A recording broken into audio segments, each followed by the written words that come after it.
Egia da daudela mikro eta makro mailak, eta gero erdiko mailak ere bai esango genituzkoan. Juten baldin magera mikro mailara, hori da gehien aztertu dena, ia bakarrik esango nuke aztertu direna, maila horiek. Badirudi euskararen erabilera azterketak esaten dutenez, gehienetan handitzen ari dela. Baina handitze hori, ni ari nahi sumatzen, konparazioak eginez lanen artean, ez dala beti erabilera naturala, baizik handala erabilera baldintzatua. Horrek zer esan nahi du? Ikastolen artean egiten baldin bada festa bat, festa hori euskeraz izango dala espero dugu, naiz eta beti ez hola gertatu, baina bueno. Eta orduan, ikasleak festa horretara juten baldin badira, eta hor baldin badaude andereinoak eta horrelakoak, bai dago halako joera bat euskara erabiltzeko. Baina, adibidez, espada festa horretan andereinorik edo lakorik egongo, espainierara pasatzea oso erresa omen da. Naiz eta festa bat euskaldu nahi izan, danborra da adibidez. Donostiko danborra da orain izan dana, ez da euskaraz egin dana. Horren gaitikan, euskara normala ez erabiltzea da gauza bat, eta euskara erabiltzea baldintzatuta, zerbaiten eraginen arabera, da beste bat. Eta nik ikusten dut ari dela gertatzen, hain zuzen hori, baldintzatu behar dela euskararen erabilera egitan erabiltzeko. Gauza batzuk daude ia gutxi gora bera ezagututa nolako baldintza motak izan daitezke. Nagoentzen aipatu dudan bezala, andereinoak edo guraso euskaldunak direnak eta olakoak baldin badaude, orduan hoiek erresten dute aurrak ere edo ikasleak ere euskaraz egitea. Orduan daude edo zerbait antolatu beharra, batzuekin antolatuz, baldintza bi horiek eman behar dira, euskara egitan erabiltzeko. Orduan da, erabilera bat baldintzatua, baina ez erabilera naturala bat. Orduan nik usteet, gehiago erabiltzen dela, baina gehiago erabiltzen da, olako gauzak eman beharrez, eman behar bidez, ni ez dakit hori noraino egon dezakegun posik eta gustora esaten danean, 100-tikan 20-tik, 100-tikan 30-marrera pasatu berala euskara erabiltzea. Ez dakit. Nik zalantza asko ditut, baina hala ere esan behar da, nola azterketak gehienak daude mikro mailan eginda edo erdiko mailan eginda, badirudi emaitzak oso handiak ez badire ere positiboak direla. Mikro mailan zer da? Pertsona artean, talde artean, eskola batean, fabrika batean, etxe batean. Eta erdiko mailaz izango litzateke, pixkat antolatuagoa dan zerbait, baina ez oraindik makroa iritsi gabe. Adibidez, udaletxean egon daiteke euskararekiko talde bat, horiek dira, neurriren batean ez makro, neurriren batean ez mikro, erdibidean dagoen zerbait. Orduan, horiek ere aztertuak izan ohi dira. Ze udalak diren gehien bat horietan euskaraz egiten dena, hori badakigu, ze fabrikak dira ari direna euskalduntzen euskera gehiago erabiltzeko, hori da erdi mailako zerbait, hori ere badakigu, gehien bat arrasaten hasi ziren eta hor dago baita aztertzeko taldea eta hori bultzatzeko taldea eta Arrasate Unibertsitatea gustatzen zait asko. Bueno, nahiz eta ni Euskal Herriko Unibertsitateko irakaslea izan. Bueno. Orduan, hola dago gutxi gora bera, mikro eta erdi mailan. Makro mailara pasatzen bagera esango nuke ez dagoela ezer. Ezer gutxi, oso gutxi. Nik ustet hori izan dela imperialismoaren eta kolonizazioaren lortze handi bat. Sartzen gera mikromailetan eta makromailak usten ditugu ez dakit noiz arte. Ez dakit noiz edo nola edo ikututzeko. Eta hor daudenak, importantena zidan makroenak zer dira. Estatua eta gure Euskal Herria, edo guain aipatuko dut Euskal Herri osoa ez eren, beste gauza bat lortu dutena gure lurraldetasunarekin 3 zati egin dituzte. Eta aguantatu hori. Eta orduan 3ak horren ezberdin funtzionatzen dute, eta gozta ezberdinago funtzionatu oraindik hobeto beraientzako, naiz eta hortan badirudi orain ari direla mugimendu batzuk sortzen, iparraldean Nafarra eta gure autonomien artean gauza goi egiten, ia nola lortzen dugun hori ondo bideratzen. Baina, horrenetik sartuko naiz orain gauzak pixkat erresteko eta esango dudana egia dala, ziurtatzeko autonomia honetan. Autonomia hasieran lehenbizi esan Jaurlaritza, baizik zan, nola zan? Consejo Basko edo, gero izan zan Jaurlaritza. Berdina, lehendabiziko etapatan, hizkuntza nola sartu eskoletan eta jakiteko, ekarri zuten aditu bat, Makei deitzen zana, Quebeceko Laval Unibertsitateko figura handi bat. Horrek egin ditu, nola esaten da, azken independentzi handiak noiz lortu dire. Adibidez, India noiz independentizatuta, 1948an. Osaki, azkeneko 60 urtetan, bai Afrikan, bai Asian, India eta ez dakiz zer, oso berriak dira, oso gure garaian egin diren gauzak dira, oso gertukoak ditugu.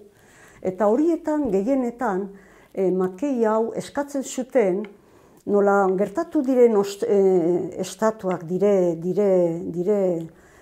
terribleak.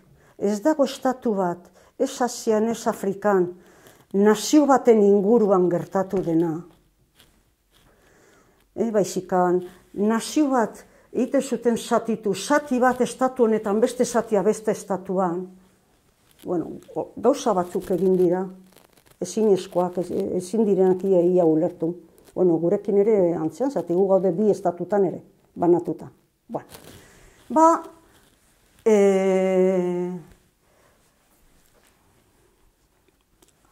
Junin zei pixkat, makromailarekin. Pues, eskatu zuten baita Makei hau etortzea. Makei hau nik ezagutu nuen 80an Kanadan, eta ezaguna nuenez, pues, etorri zala, eta pues, gure etxean euki genuen, ematen genuen batera eta bestea, Jaurlaritzara Gasteizera eraman genuen, orduan, beak, nola esaten da, gomendatuz jarri zan gure autonomian, jarri ziren 3 eredu. Zeren jakinda euskeraz oso gutxi zekitela, laurdena gutxi gora bera, pixka gehiagian. Eta 3 laurdenak espainera bakarrik zekitela, pues claro, ezin da, beak pentsatzen zuen, hobeto zala, ez D eredu batean danak sartzea, hori sortuko zuela gainea, zenbat eztabaida eta burruka eta gauza, olakoak ezagunak zituelako beste toki batzutan, eta esaten zu, nik uste egoera honetan, 3 ederua jartzea hasieran komenigarria da hasteko, euskararen errekuperazioa hasteko. Baina, hori egin behar dizute urte batzutik batzuta, pues 4 urtetik 4 urtera edo, aztertu eta ikusi bakoitza nola doan. Zeren, hori ez da betirako. Hori ikusi behar dizute noiz iristen den momentua, ia A ereduak desagertzea eta D eta B ereduak bakarri mantentzea. Eta handik beste, agian 4 urtez, baina 8 urtera, pues jakin dezakezute ia noraino pasatu daiteken bakarrik D eredura, edo. Zuek egin behar dezute hori dana, kontrolatu, aztertu, baloratu, aldaketa horiek egiteko. Zuk ezagutzen dezu aldaketa olakorik egin direla 40 urtetan? Pues nik ere ez. Orduan. Nahi dut esan, eta hori zergaitikan, bildurra dutelako. Gure jaurlaritzak azkenekoak kenduta ausarta bat zelako, beak esan zu gaina, ni zergaitikan hasi zen euskara ikasten, baina zuen ezer ikasten zuen eta eskoletara erditara jutetzala, esaten zuten. Baina nik aitu dio telebistan esaten, baina nik zertarak ikasiko eta euskara. Si Portugaleten ez da inoz hitz egoin, zergatik nik ikasi barret orain euskara. Hori esan behar da. Bateko txari gabek. Bate, nik aitu, baina beste danak ere aituko zuten. Loge pasak batzutan aitu, eta ez da erantzunik sortzen, zeren gure egoera da, gehozta makromailatan sartu, gehozta susto gehiago hartzen dituzu. Eta orduan, nire interpretazioa bakizu zer da. Olaketan gertatzen da, gizarte psikologian deitzen dana babesgabetasun ikasia. Espainieraz esaten da, indefensión aprendida. Orduan, ez dakite defendatzen, bildur gehiago diete espainolei bertako jendeari baino. Orduan, horron beste mugimendu euskerarekiko, horron beste inda, horron beste, ajola zaie.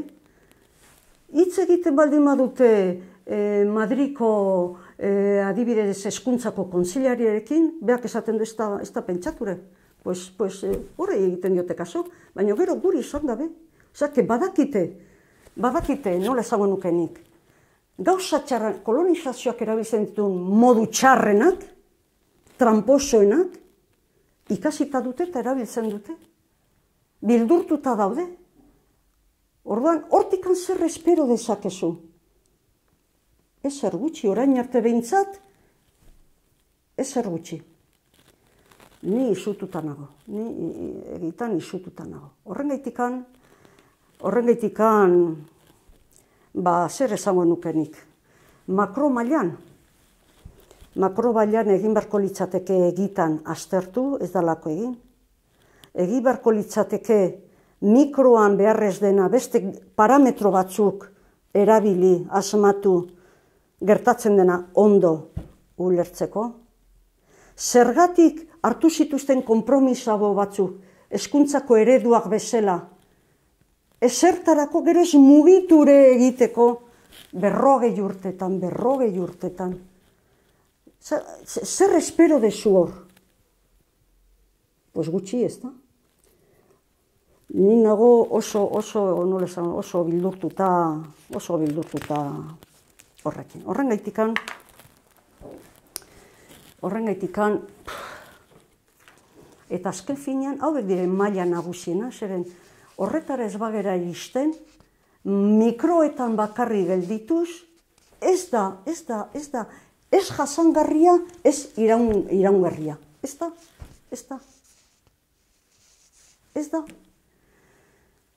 Eta horregatikan, klaro, estatua lortzea zer da, makromailan egotea. Baina makromaila hori baldin badago, oztopatua, diskurtsoak eginez, eta diskurtsoak eta ekintzak ez lotuz. Gauza bada esaten dena, beste gauza bada egiten dena. Kolonizatzaileak bezala, beti eskusak bilatuz. Atzo, aitu genuen, nola zan, PNV-ko zuzendaria nola da? Ortuondo edo. Artuzar. Bai, Ortuzar. Pues ezin dela ezer lortu, etakoak espadute, nola esaten da? Barkamena eskatzen. A estas alturas hori esaten, hori esaten du baita, zein da ministro de interior edo Espainian, ez dakizen ministro batek. Hori ari da denbora guzian esaten. Oseake da espainolentzako olako jaurlaritza bateko izan da txollo bat. Zarriti da errepikatzea. Oraindik indar gehiago egitea beraiek nahi dutena. Zer egiten duzu? Horrela. Orduan esan nahi dut, makromailan gaudela geizki, ondo ezagutzen ez dugulako, ezagutzen deguna katastrofikoa iruditzen zaidalako. Hor, maila hortan, indar gehiagorekin notatzen dalako, noraino gauden sometituta, noraino geran obedienteak, babestasun gabeko, nola da, babesgabetasun ikasia, gaine ikasia, hori ez da sortzen, hola, egiten da ikasi. Bereganatu, nola hori danak bereganatu, eta hori egin beharko genuke ondo aztertu, hobeto ulertzeko, eta hor zerbait egiteko. Zeren, bestela lehen izan dudan bezala jota gaude. Eta gero, nik azpimarratuko nuke beste ideia bat, eta da artekotasuna. Maila batean asko egiten baldin bada, bestetan ez bada egiten ezertarako da. Horrengatikan, maila ezberdinen artekotasuna egin behar da baita. Aztertu, ikusteko, ze mailatan gehiago, ze mailatik mailara, beste mail batera dagoen eragina gehiago. Beti gora, goitik bera, erdibidean ematen aldiren indar gehienak, nik uste orain hor jarriko nituzke. Sortzen ari diren euskararen inguruan, Bagera, adibidez Donostian, edo olakoak erdibidean ari dira. Neurgeren batean daukate udal batzuekin, udaletxe batzuekin harremana batzuk, independienteak dira, baina ez horren beste, diru pixkat lortzen dute, horiek egiten dituzte jardunaldiak edo konferentziak, edo ni adibidez parte hartu dut batean, olako gauzarekiko hitz egiteko. Nik uste maila hortan ari da gehien emate. Orain, momentuan. Nik dakidan neurrian noski, nik dakidan neurrian beti. Eta orduan nola egin hola baldin bada, hortik mikromailetara nola bultzatu, eta hortik goiko edo makromailetarako ere nola bultzatu, nola aprobatxatu nun dauden indargune handienak, horiekin gero beste mailetara juteko, artekotasun hori lortzeko. Hori ere da gauza bat, nire intuizioz ikusten dudana eta esaten didana. Baina hori ere egin beharko litzateke askoz gertuagotikan eta ikusi eta aztertu eta baina hori bidean jarriko dugu behar dalako. Ikusiko dugu nola, baina egin beharrikoa. Eta honekin, ideia honekin, artekotasunaren ideia honekin butkatuko nuke bigarren galdera.